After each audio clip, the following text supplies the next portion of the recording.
মূল আলোচনার দিকে চলে যাই। চিৎকার করে বলেন, আল্লাহ আমাদেরকে সৃষ্টি করেছেন, এর পেছনে আল্লাহর একটা লক্ষ্য উদ্দেশ্য আছে না নাই?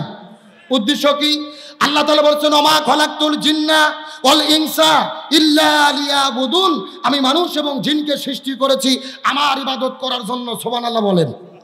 এখন আজকের আলোচনার মেইন টপিক হলো, মেইন বিষয় হলো আল্লাহর কাছে সবচাইতে প্রিয় ইবাদত কোনটি, আল্লাহর কাছে সবচাইতে প্রিয় আমল কোনটি, জানার দরকার আছে না নাই? ভালো করে বোঝেন। বগুড়া জেলার মানুষের ধারণা নামাজ পড়ার নাম ইবাদত, হজ করার নাম ইবাদত, জিকির করার নাম ইবাদত। নামাজ, রোজা, হজ, যাকাত অবশ্যই ইবাদত, তবে আল্লাহর কাছে সবচাইতে প্রিয় ইবাদত হলো এই জমিনের ভেতরে কোরআন বিজয়ের আন্দোলন করা, ইকামতে দ্বীনের কাজ করা, কোরআন প্রতিষ্ঠার আন্দোলন করা। এখন আপনাদের মনের মধ্যে প্রশ্ন জাগতে পারে, হুজুর সারা জীবন আমরা ওয়াজ শুনলাম, নামাজ, রোজা, হজ, যাকাত এগুলো হলো আসল ইবাদত, আর আপনি বলতেছেন কোরআন প্রতিষ্ঠার আন্দোলন, এটাই আল্লাহর কাছে সবচাইতে প্রিয়, কারণ কি? আমি আপনাদেরকে যে যুক্তিগুলো দেই ভালো করে মাথার মধ্যে ঢুকানোর চেষ্টা করেন। চিৎকার করে বলেন তো, বাংলাদেশের তাবলিগ নামে একটা দল আছে না নাই? মসজিদে মসজিদে যাই, নিজেদের খেয়ে মানুষদেরকে দিনের পথে ডাকে, ভাই নামাজ পড়েন, বহুত ফায়দা, বহুত নেকি। আচ্ছা বলেন তো, তাবলিগের কি কোনো বিপদ বাংলাদেশে আছে? নাই। আচ্ছা বলেন তো, বাংলাদেশে জিকির পার্টি আছে না নাই? কথা কয় না বাঙালি রে। আরে বাংলাদেশে যত জিকির চলে, এত জিকির পৃথিবীর কোনো দেশে চলে না। যেই রকম পীর ওই রকম তরিকা, ওই রকম মুরিদ, ওই রকম জিকির, আছে না নাই? আমি কি দু একটা বলবো? আল্লাহর ওলি খাজা বাবা, বিশ্বের ওলি খাজা বাবা, ফরিদপুরের কেবলা জাগান, তোমার জন্য কান্দে বাবা, লক্ষ জাকের আওয়াওয়ান। কথাক্ষণ এ দুই কান্দার দুই ফেরেশতা আছে না নাই? দুই ফেরেশতা কলম বার করে শুধু দাঁত দিয়ে কামড়াচ্ছে। আল্লাহ বলছে, কে ফেরেশতা কলম দাঁত দিয়ে কামড়াও কেন? ফেরেশতারা বলতেছে, আল্লাহ আমরা তো বুঝবার পাননি, লিখবো কি? কে রে, কোরআন হাদিসের মধ্যে হোঁকাহুকি কোতাকুতি কোনো জেকের আছে? বাংলাদেশে তো জেকের চলে, বসেন বইসে যান। এখন অবশ্য আর বসেন জিকির চলতেছে না, তাইরি ফেল, তাইরির বন্ধুর কাছে।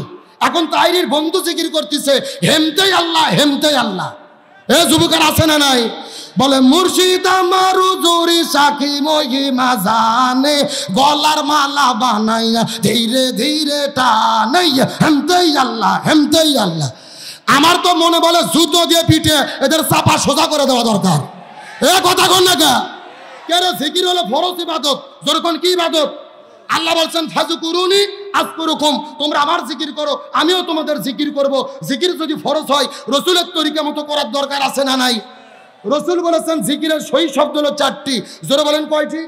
সুবহানাল্লাহ, আলহামদুলিল্লাহ, লা ইলাহা ইল্লাল্লাহ, আল্লাহু আকবার। এই 4টা শব্দ ছাড়া সহি কোনো জিকির। অথচ বাংলাদেশে জিকির চলে। গত 3 দিন আগে দেখলাম একটা বক্তা মঞ্চে ওয়াজ করতেছে, হঠাৎ করে যখন জিকির শুরু করছে, ভেতর দিক থেকে একটা মুসল্লি ডাইরেক্ট লাফতে উঠে মঞ্চ দৌড়ে আসে, বক্তার কাছে আসে চেয়ারের উপরে চড়ে এক লাফতে বক্তার ঘাড়ত চড়ছে। এ যুবকেরা কথা কও না কে? এ ভিডিও দেখেছো না?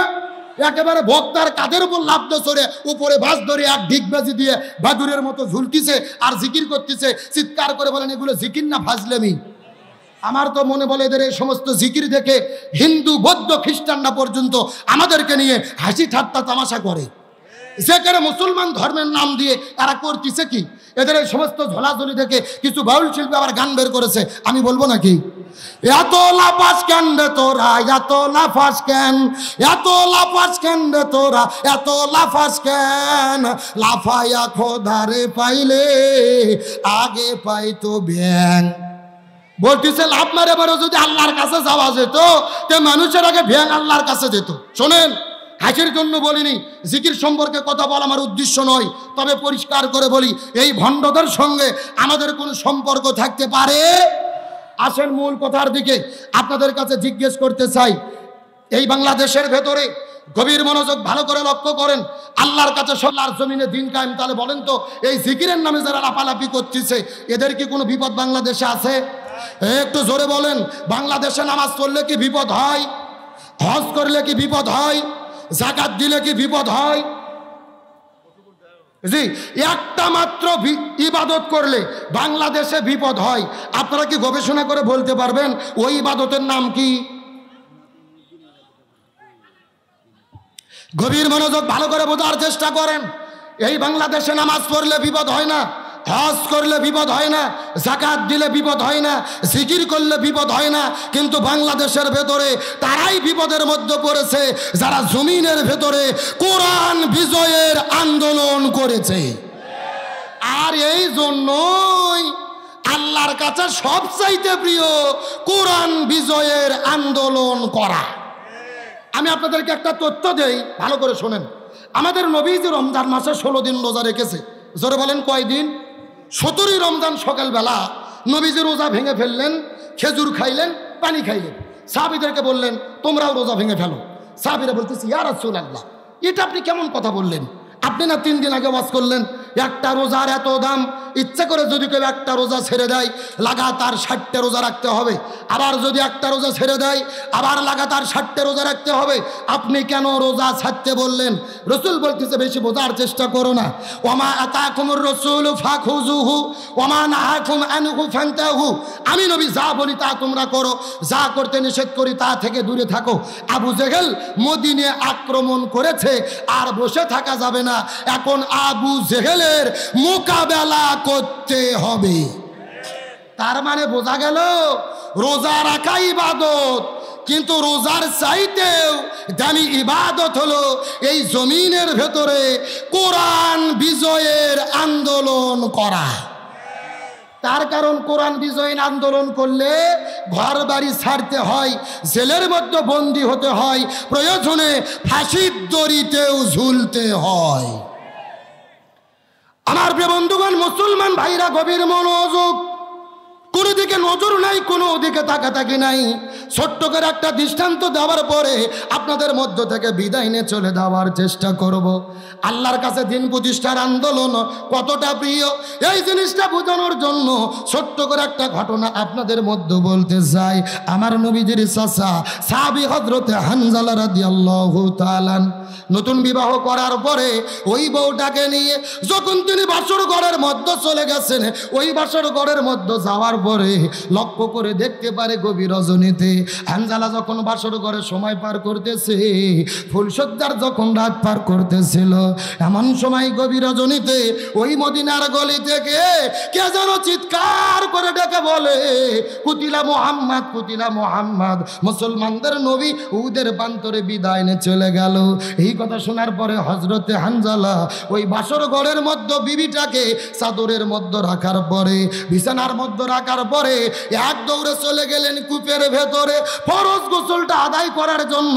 কূপের মধ্য থেকে তিনি পানি উত্তোলন করার পরে শরীরের মধ্যে যখন তিনি পানি ঢেলে দেবেন, এমন সময় তিনি লক্ষ্য করে দেখতে পারেন আবার যেন কে যেন চিৎকার করে বলে ফানার, যুদ্ধ শুরু হয়ে গেছে। মুসলমানদের নবী উহুদের প্রান্তরে বিদায় নিয়ে চলে গেল। এই কথা শোনার পরে হযরতে হানজালা ওই হাতের মধ্যে পানি ছিল, গোসলের পানিটা কূপের মধ্যে ফেলে দেওয়ার পরে এক দৌড়ে চলে গেলেন বাসর ঘরের ভেতরে। বাসর ঘরে যাওয়ার পরে হাতের মধ্যে একটা তরোয়াল নেওয়ার পরে ঘর থেকে বের হয়ে যখন তিনি যুদ্ধের ময়দানে দৌড়ানো শুরু করবেন, পেছন দিক থেকে আস্তে করে তার স্ত্রী হাতটা টেনে ধরে স্বামীকে ডাকতে বলে প্রাণের বিবি, আপনি যুদ্ধ করতে যাবেন আমার কোনো আপত্তি নেই, কিন্তু আপনার তো ফরজ গোসল বাকি আছে, ফরজ গোসল বাকি রেখে আপনি কেমনি জিহাদের ময়দানে যাবেন? আগে গোসল করেন, শরীরটা পবিত্র করেন, তারপরে আপনি জিহাদের ময়দানে চলে যান। এমন সময় হানজালা ডাকতে বলে বিবি রে, আমি যদি এখন গোসল করা শুরু করে দেই, গোসল করতে করতে আমার যদি সময় বেশি লেগে যায় আর মুসলমানদের নবী উহুদের প্রান্তরে যদি শাহাদাত বরণ করে বিদায় নিয়ে চলে যায়, হাসরের ময়দানে আল্লাহ যদি আমাকে জিজ্ঞেস করে বলে এ হানজালা, মুসলমানদের নবী উহুদের প্রান্তরে শাহাদাত বরণ করে বিদায় নিল, তুমি বাসর ঘরের ভেতরে কেমন করে সময় পার করলে? এমন কথা আল্লাহ যদি আমাকে জিজ্ঞাসা করে, তখন আমি আল্লাহর কাছে কেমন করে জবাব দেব?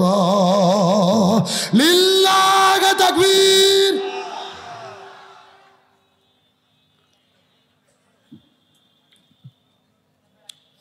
মুসলমানদের নবী যদি বিদায় নিয়ে চলে যায় আর যদি আল্লাহ হাসরের ময়দানে আমার কাছে জিজ্ঞেস করে, তখন আমি আল্লাহর কাছে কেমন করে জবাব দেব? এই কথা শোনার পরে হযরত হানজালা হাতের মধ্যে তরোয়ালটা নেওয়ার পরে উহুদের যুদ্ধের দৌড়ানো শুরু করলেন। দৌড়াইতে দৌড়াইতে উহুদের ময়দানে যাওয়ার পরে যুদ্ধ করতে করতে যখন ফজর নামাজের আজান হয়ে গেল, তিনি কিন্তু ফজর নামাজ পড়তে পারলেন না, যেহেতু তার ফরজ গোসল বাকি ছিল। একদিকে ফরজ গোসল বাকি, অন্যদিকে ফজর কাজা, জোহর কাজা, আসরের নামাজটাও তিনি কাজা করে ফেললেন। এক নয়, দুই নয়, 3 ওয়াক্ত নামাজ কাজা করেছে। জোরে বলেন কয় ওয়াক্ত? এ বগুড়ার মুসলমান গভীর মনোযোগ। একদিকে ফরজ গোসল বাকি, আর একদিকে 3 ওয়াক্ত ফরজ নামাজ বাকি। এইরকম ভাবে তিনি আসর পরে যখন যুদ্ধ করা শুরু করে দিলেন, কয়েকজন কাফেরকে জমিন থেকে বিদায় করে দেওয়ার পরে পিছন দিক থেকে একটা কাফের আসার পরে হানজালার কাঁধের ওপরে এমন জোরে আঘাত করেছে, হযরত হানজালার দেহ থেকে কাল্লাটা আলাদা হয়ে মাটির মধ্যে পড়ে গেল। ঝরঝর ঝরঝর ঝরঝর ঝরঝর করে রক্ত পড়া শুরু করলেন। রক্ত পড়তে পড়তে কিছুক্ষণ পরে লক্ষ্য করে দেখা গেল সাহাবী হানজালা ওই বাসর ঘরের ভেতরে নতুন বউকে রেখে আসার পরে এই জমিনের মধ্য থেকে উহুদের প্রান্তরে শাহাদাত বরণ করে এই জমিন থেকে বিদায় নিয়ে চলে গেলি। এ বগুড়ার মুসলমান গভীর মনোযোগ। উহুদের প্রান্তরে শুধু হানজালা নয়, নবীদের 70 জন সাহাবী এই জমিনের মধ্য থেকে বিদায় নিয়ে চলে গেছেন। আজকেও যারা মক্কা মদিনায় হজ আর উমরা করতে যাবেন, ওই মদিনায় যাওয়ার পরে উহুদ পাহাড়ের পাদদেশেই কিন্তু লক্ষ্য করে দেখবেন একই জায়গার ভেতরে 70 জন সাহাবীকে কবরস্থ করে রাখা হয়েছে। চতুর্দিক থেকে ওয়ালদা ঘেরাও করে দিয়েছে। একই জায়গার মধ্যে নবীজির 70 জন সাহাবীর কবর। আমার নবী বড় দয়া করে, মা করে, মহব্বত করে করে, কান্না করে করে আমার নবী নিজে হাতে 70 জন সাহাবীকে কবরস্থ করে রেখেছি। এ বগুড়ার মুসলমান গভীর মনোযোগ। ওই মদিনার মধ্যে যাওয়ার পরে লক্ষ্য করে দেখলাম ওই মদিনার ভেতরে হাজার হাজার পাহাড় দেখা যায়। কোনো পাহাড় কিন্তু লাল না, উহুদ পাহাড়কে যত পরিমাণ লাল দেখা যায়। আমি মদিনার মানুষদেরকে জিজ্ঞাসা করে বললাম, ভাই এই মদিনার মধ্যে হাজার হাজার পাহাড়ের ভেতরে কোনো পাহাড়তে এতটা লাল দেখা যায় না, এই যে উহুদ পাহাড় এত লালসে কেন দেখা যায়? মদিনার মানুষেরা ডাকতে বলে, হুজুর আমরা পূর্বপুরুষদের কাছে শুনেছি, কোনো বইয়ের মধ্যে দেখেছি, আমাদের নবী যখন যুদ্ধ করার জন্য উহুদের প্রান্তরে চলে গেছেন, যুদ্ধ করতে করতে পিছন দিক থেকে কাফেরেরা আসার পরে নবীজির মাথার হেলমেটের মধ্যে আঘাত করেছে। নবীজির মাথার হেলমেটটা ভেঙে যখন 2 ভাগ হয়ে গেল, এক ভাগ নবীজির মুখের মধ্যে ঢুকেছে, নবীজির দন্দন মোবারক শাহিদ হয়ে গেছে। নবীজির মুখের মধ্যে থেকে ঝরঝর করে যখন রক্ত পড়া শুরু করলেন, একটা ফোঁটা রক্ত যখন মদিনার মধ্যে পড়েছে, পুরো মদিনা থরথর থরথর করে কাঁপা শুরু করেছে। আর একটা ফোঁটা রক্ত নবীর যখন উহুদের প্রান্তরে পড়েছে, পুরো উহুদ পাহাড়টা কাঁপতে কাঁপতে কাঁপতে কাঁপতে ওই সাদা আর কালো থেকে লাল আকার ধারণ করেছে। লিল্লাহ তাকবীর। আমি নবী না চিনিলাম, কি ভুল করিলাম, আমি নবী না চিনিলাম, কি ভুল করিলাম, বসুমে ঢালিলাম ঘি, মানুষ হইয়া জন্ম লইয়া মানুষের করিলাম কি, আমি মানুষ হইয়া জন্ম লইয়া মানুষের করিলাম কি। আমার নবীজির মুখে রক্ত পড়ার কারণে পুরো মদিনা লালে লাল হয়ে গেলেন। আমার নবীজি লক্ষ্য করে দেখতে পারলেন, উহুদের পত্র থেকে লক্ষ্য করে দেখতে পারলেন ওই মদিনার মধ্য থেকে একটা সুন্দরী মেয়ে বের হয়ে হাউমাউ করে কান্না করে করে উহুদের প্রান্তরে চলে আসে। নবীজি লক্ষ্য করে দেখতে পারলেন মেয়েটির হাতের মধ্যে মেহেদি, পায়ের মধ্যে মেহেদি। নবীজির বুঝতে বাকি রইল না, এই মেয়েটি বাসর ঘরের মধ্য থেকে উহুদের প্রান্তরে দৌড়ে চলে এসেছে। আমাদের নবীজি আস্তে করে মেয়েটির কাছে যাওয়ার পরে ডাক দিয়ে বলে, মা তুমি বাসর ঘরের মধ্য থেকে উহুদের প্রান্তরে কেন দৌড়ে এসেছো জানতে চাই? যায়। এই কথা বলার পরে মেয়েটি ডাকতে বলে, ইয়া রাসূলুল্লাহ, আপনি কি আমাকে চিনতে পেরেছেন? আমি তো সেই মেয়ে গতকালকে বিকেলবেলা আপনার চাচা হানজালার সঙ্গে আপনি যেই মেয়েটিকে বিবাহ করে দিয়েছিলেন। ওগো নবীজি, আপনার কি মনে পড়ে গতকালকে বিকেলবেলা আপনার চাচা হানজালার সঙ্গে আমাকে বিয়ে করে দিয়েছিলেন? আপনার চাচা আমাকে বিয়ে করার পরে আমাকে নিয়ে যখন বাসর ঘরের মধ্যে চলে গেছে, আমাদের মধ্যে প্রেম ভালোবাসা মহব্বত চলতেছিল, এমন সময় গভীর রজনীতে মদিনার গলির মধ্যে থেকে কে যেন ডেকে ডেকে বলে, কুতিলা মুহাম্মদ, কুতিলা মুহাম্মদ। মুসলমানদের নবী জমিন থেকে শাহাদাত বরণ করে বিদায় নিয়ে গেছে। এই কথা শোনার পরে আমার স্বামী হাতের মধ্যে তরোয়াল নামার পরে এক দৌড়ে উদের প্রান্তরে দৌড়ে গেছে। উদের প্রান্তরে যাওয়ার পরে যুদ্ধ করা শুরু করেছে। ওগো নবীজি, আমি জানতে পেরেছি আসর নামাজ পড়ার পরে, আসর নামাজের পরে আমার স্বামী জমিন থেকে বিদায় নিয়ে চলে গেছে, শাহাদাত বরণ করেছে, এই জন্য উদের প্রান্তরে এসেছে। ওগো নবীজি, আপনি ভুল বুঝবেন না, মনের মধ্যে কষ্ট নেবেন না, আমার প্রতি আপনি ভুল বুঝ গ্রহণ করবেন না। আমার স্বামী জমিন থেকে বিদায় নিয়ে চলে গেছে, এই জন্য আমি কিন্তু কোনো কান্না করি না রে। আমার কান্না করার কারণ হলো আমার স্বামীর ফরজ গোসল বাকি আছে। আপনি একটু আমার স্বামীর জন্য গোসলের ব্যবস্থাটা করে দেবেন। লিল্লাহ তাকবীর। এ বগুড়ার মুসলমান গভীর মনোযোগ, আমার নবী জমিন থেকে বিদায় না চলে গেছে, এই জন্য আমি কিন্তু কোনো কান্না করি না। আমার কান্না করার কারণ হলো আমার স্বামীর ফরজ গোসল বাকি, আপনি একটু গোসলের ব্যবস্থাটা করে দেবেন। তার কারণ ইসলামী শরীয়তের বিধান হলো কোন ইমানদার মুসলমান যদি যুদ্ধ করার জন্য জিহাদের ময়দানে চলে যায়, ইসলামী আন্দোলন করতে গিয়ে এই জমিন থেকে বিদায় নিয়ে চলে যায়, এই লোকটাকে যারা শহীদ হয়ে বিদায় নিয়ে চলে যাবে এদেরকে গোসল করাতে হয় না, এদেরকে নতুন করে কাপনের কাপড় পরাতে হয় না। আল্লাহ বলছেন, ইয়া রাসূলুল্লাহ, এই জমিনের ভেতরে দিন কায়েমের আন্দোলন করতে গিয়ে যারা শহীদ হয়ে যাবে এদেরকে গোসল করানোর দরকার নাই, এদেরকে নতুন করে কাপনের কাপড় পরানোর দরকার নাই, এদেরকে সুন্দর করে রক্তমাখা জামা সহ কবরের মধ্যে দাফন করে দেবেন। তার কারণ হাসরের ময়দানে এই মানুষগুলো রক্তমাখা জামা নিয়ে আল্লাহর কাছে শহীদদের কাতারে দাঁড়ায়া যাবে। লিল্লাহ তাকবীর। এ বগুড়ার মুসলমান গভীর মনোযোগ, এই জন্য মেয়েটি ডাকতে বলেন আমার স্বামী বিদায় না চলে গেছে, এই জন্য আমি কোনো কান্না করি না। তার মানে বোঝা গেল ইমানের বলে যারা বলিয়ান হয় এরা কখনো জালেমের কাছে মাথা নত করে। আলোচনা কি চলবে? তাহলে বলেন সাহাবী হানজালার কি গোসল বাকি? আরো ধরে বলেন। আলোচনাটা অত্যন্ত গুরুত্বপূর্ণ, আমি আপনাদের মধ্যে করব, তবে এখন যদি অনুমতি দেন আমি মহিলাদের জন্য 2 মিনিট কিছু বলবো। বলার দরকার আছে না নাই? আমার বন্ধুগণ মুসলমান ভাইরা গভীর মনোযোগ, আমাদের নবীজি মিরাজের রজনীতে সর্বপ্রথম চলে গেলেন জান্নাতটা পরিভ্রমণ করার জন্য। ওই জান্নাত পরিভ্রমণ করার পরে জান্নাত থেকে বের হওয়ার পরে জাহান্নামের মধ্যে যখন চলে গেলেন, ওই জাহান্নামের মধ্যে যাওয়ার পরে লক্ষ্য করে দেখে ওই জাহান্নামের ভেতরে হাজার হাজার মহিলাদেরকে আগুন দিয়ে দাউ দাউ দাউ দাউ করে জ্বালানো হচ্ছে। এই মহিলাগুলো চিৎকার করে চেঁচামেচি করতেছে, আর মহিলাদের মাথার উপরে কিছু কাকগুলো বসে থেকে তাদের মাথার মগজগুলো ঠুকুরে ঠুকুরে খাচ্ছে। এই দৃশ্য দেখার পরে নবীজির মনটা বড় খারাপ হয়ে গেলেন। নবীজি জিজ্ঞেস করে বলেন, হে ভাই জিবরাইল, এই সমস্ত মহিলাগুলো কারা বলো তো দেখি।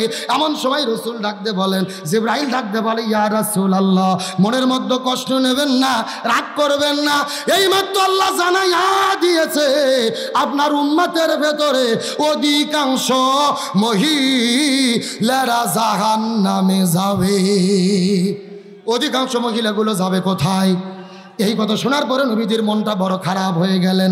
নবীজি জিজ্ঞেস করে বলেন, হে ভাই জিবরাইল, অধিকাংশ মহিলা কেন জাহান্নামের মধ্যে যাবে?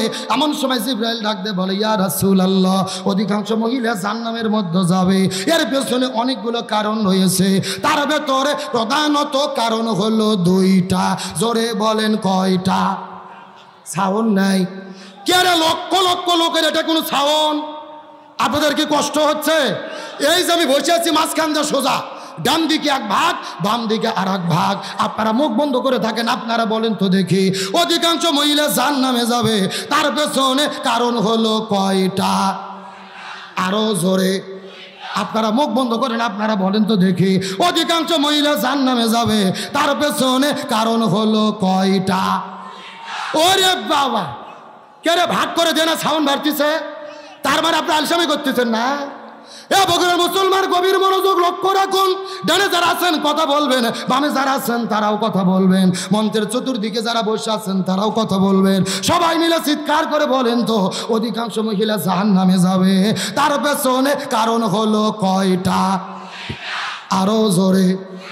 এই কথা শোনার পরে নবীজির মনটা বড় খারাপ হয়ে গেলেন। জিবরাইলকে জিজ্ঞেস করে বলেন, হে ভাই জিবরাইল, দুইটা কারণ অধিকাংশ মহিলা জাহান্নামে যাবে, এর মধ্যে প্রথম নম্বর কারণটা কি বলো তো দেখি। এমন সময় জিবরাইল বলেন, ইয়া রাসূলুল্লাহ, তার মধ্যে প্রথম নম্বর কারণ হলো যেই মহিলাগুলো মাথার চুলগুলো বের করে, আজরা পাজরা বের করে বেপরদা অবস্থায় রাস্তাঘাটে ঘোরাফেরা করে, এই সমস্ত মহিলাগুলো জাহান্নামের মধ্যে যাবে। তার মানে বোঝা গেল বেপরদা নারী যারা জাহান্নামে যাবে, তারা এ শূন্যস্থান পূরণ বোঝেন না? জোরে, বেপরদা নারী যারা। এখন বলেন বেপরদা নারী বগুড়া জেলাত আছে না নাই? আমি খুব ভালো করে জানি, বগুড়া জেলার মা বোনদের খবর আমার ভালো করে জানা আছে। এই যে যুবকের আজকের মাহফিল উপস্থিত হয়েছে, এই যুবকদের কোনো দোষ নেই। এরা মহিলাদের পিছে ঘুরতো না, ইফটিজিং করতো না, ধর্ষণ করতো না, যদি আপনার আমার মেয়ে পর্দার ভেতরে থাকতো। কথা কন না কে? আমরা যখন আমাদের মেয়েদেরকে বেপর্দা করে ছেড়ে দিছি, তখন তাদের মাথা হিট হয়ে গেছে, প্রেম করে ছেঁকা খায় বলতেছে, চাচা হেনা কোথায়? কথা বলো যুবকেরা, বলতেছে চাচা হেনা কোথায়, বাড়ি ঘর তো সাজানো কেন? আমি যুবকদেরকে বলতে চাই, এ যুবকেরা, হেনার পেছনে ঘুরো না, কোনো মেয়ের পেছনে ঘুরো না, পড়াশোনা করো, চরিত্র গঠন করো, প্রতিষ্ঠিত হও। শুধু হেনা কেন, হেনার বাবা মা, চাচা চাচি, দাদা দাদি সবাই তোমার পেছনে ঘুরবে। যুবকেরা কখনো কোনো মেয়ের পেছনে ঘুরতে পারে? তাহলে চিৎকার করে বলেন বেপরদা নারী যারা। ভালো করে শোনেন, আর দুই লক্ষ্য করেন আমার বন্ধুগণ, মুসলমান ভাইরা গভীর মনোযোগ। এই কথা শোনার পরে আমার নবী জিবরাইলকে জিজ্ঞেস করে বলেন, এ ভাই জিবরাইল, 2 নম্বর কারা জাহান্নামের মধ্যে যাবে বলো তো দেখি। জিবরাইল বলে, ইয়া রাসূলুল্লাহ, 2 নম্বর হলো ওই প্রকার মহিলাগুলো, যেই মহিলাগুলো স্বামীর খেদমত করে না, স্বামীর কথা মতো চলে না, স্বামীর আনুগত্য করে না, এই মহিলাগুলো জাহান্নামের মধ্যে যাবে। তার মানে বোঝা গেল স্বামীর অবাধ্য স্ত্রী যারা জাহান্নামে যাবে। এখন বলেন স্বামীর অবাধ্য স্ত্রী আছে না নাই? ভালো করে বোঝেন, বর্তমানে বগুড়া জেলার মহিলারা হলো রাষ্ট্রপতি। এরা নিজেরা রাষ্ট্রপতি সেজে স্বামীকে চালাতে চায়, কিন্তু স্বামীর অধীনে চলতে চায়।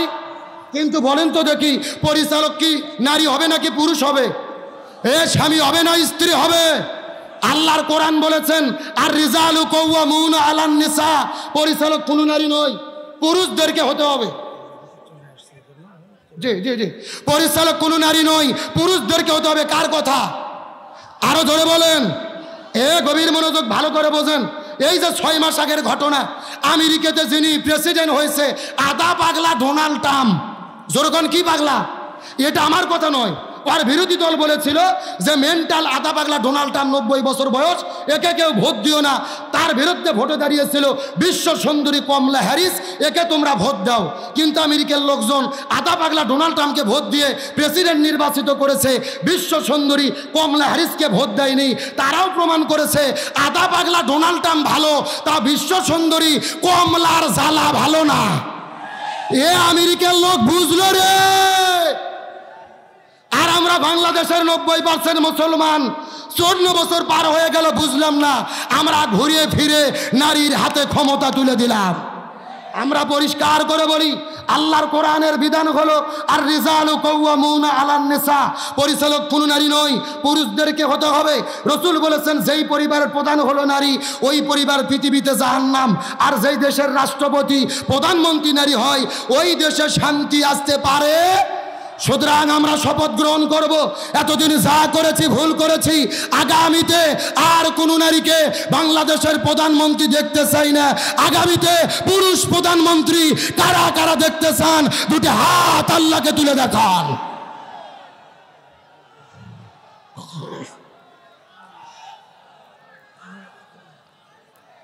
হে বগুড়া মুসলমান, গভীর মনোযোগ, হাত নামান, সময় খুবই কম। এটা রাজনৈতিক বক্তব্য নয়। আগামীতে কে ক্ষমতায় যাবে, জামাত বিএনপি নাকি চরমোনাই, এটা আমরা জানি না। কোনো দলের পক্ষে বিপক্ষে বলারও আমার দরকার নাই। তবে আমার কথা হলো, যেই দলই ক্ষমতাতে আসুক অন্তত পুরুষ যেন প্রধানমন্ত্রী হয়। কেন আমাদের বগুড়ার ছেলে তারেক জিয়া যদি প্রধানমন্ত্রী হয় আমাদের আপত্তি আছে? যদি জামাতের আমির প্রধানমন্ত্রী হয় আপত্তি আছে? যদি চরমনের পীর প্রধানমন্ত্রী হয় আপত্তি আছে? আমাদের কথা সোজা, যেই হোক আমরা দেখতে চাই না। কথা ক্লিয়ার না ভেজাল আছে? আপনাদের জন্য সুসংবাদ, গত বছর আমি 12টা পর্যন্ত ওয়াজ করেছি, আমির হামজাকে জালেমেরা আসতে দেয়নি। কিন্তু আজকে ইতিমধ্যেই আমির হামজা ভাই আমাদের মাদ্রাসায় এসে উপস্থিত হয়েছে। আল্লাহু আকবার বলেন। আর মাত্র কয়েক মিনিট টাইম আমার হাতে আছে, দ্রুত গতিতে ভাই চলে আসবে, শুধু খাওয়া দাওয়া করেই মঞ্চে চলে আসবে। আমি অনেক ওয়াজ করেছি, আজকে তার মুখে আমরা কথা শুনতে চাই। আমার আলোচনা শেষের দিকে আপনাদের যে কথা বুঝতে চাচ্ছিলাম, সাহাবী হানজালার কি গোসল বাকি, আরো জোরে বলেন। আমার বন্ধুগণ, মুসলমান ভাইরা, গভীর মনোযোগ, কোনো দিকে নজর নাই, কোনো দিকে তাকাতাকি নাই।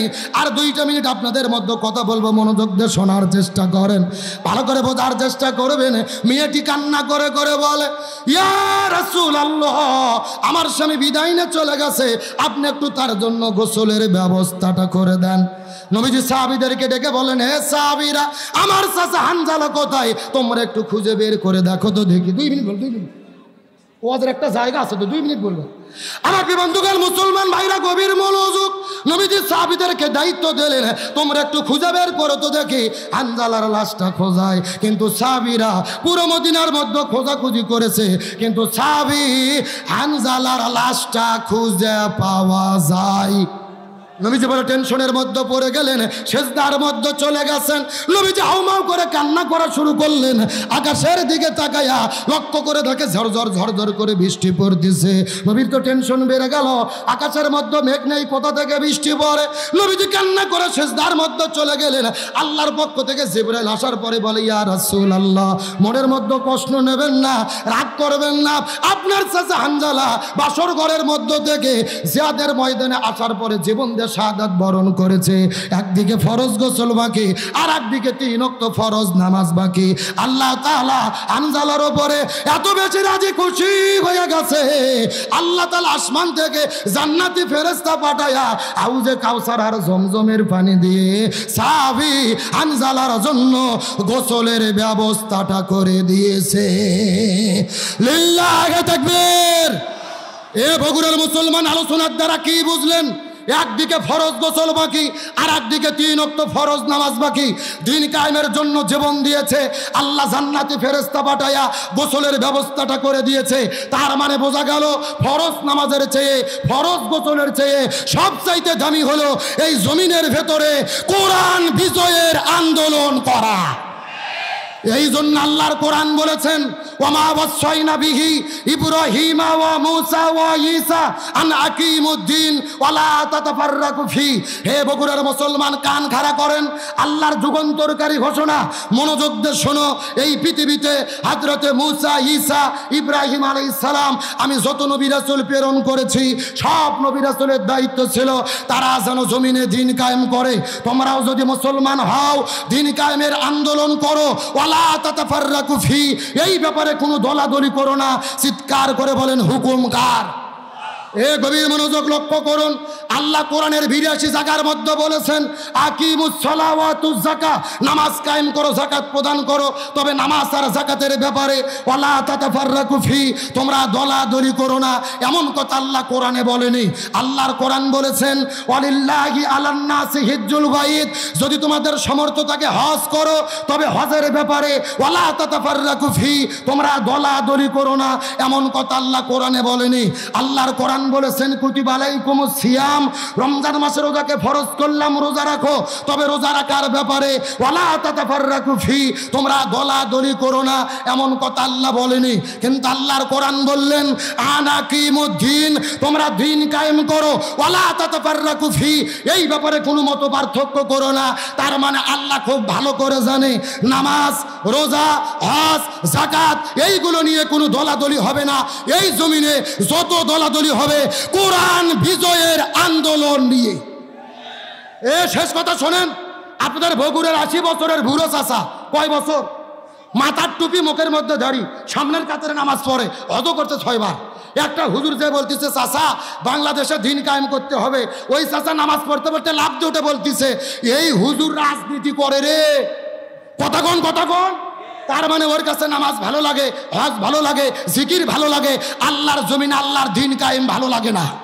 কথা পরিষ্কার, যার কাছে সব কিছু ভালো লাগে কিন্তু দিন কায়েম ভালো লাগে না, এরাই হলো টাটকা মুনাফিকের গোষ্ঠী।